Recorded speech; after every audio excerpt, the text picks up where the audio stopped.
एक तरफ वनवासी और दूसरी तरफ आदिवासी। आदिवासी आपका नाम है, ये आपने अपने आप को दिया है और इसका मतलब होता है कि जो इस देश के, इस जमीन के पहले मालिक होते थे, जो यहां सबसे पहले रहते थे। वनवासी का मतलब वो लोग जो जंगल में रहते हैं। वनवासी का मतलब आपका कोई कल्चर नहीं है, आपकी कोई हिस्ट्री नहीं है, आपकी कोई भाषाएं नहीं है, आप सिर्फ जंगल में रहते हो।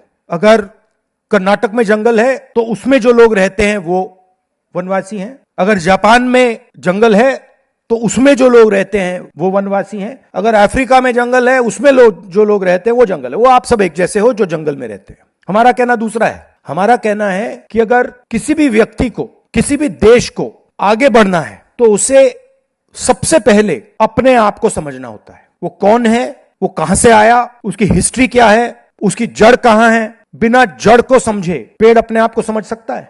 सवाल नहीं उठता। और आप हिंदुस्तान की कल्चरल जड़ हो।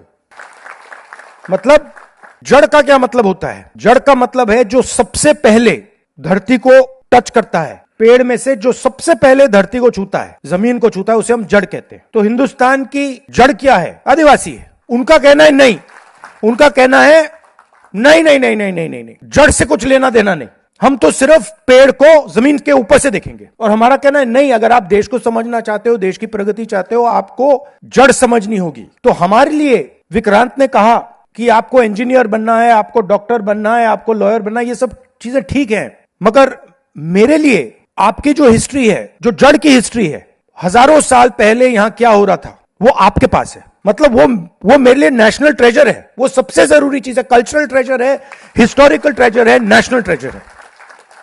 और ये इस शब्द वनवासी जड़ को काटना चाहता है, नेशनल ट्रेजर को मिटाना चाहता है, नेशनल हिस्ट्री को दबाना चाहता है। ये लड़ाई है।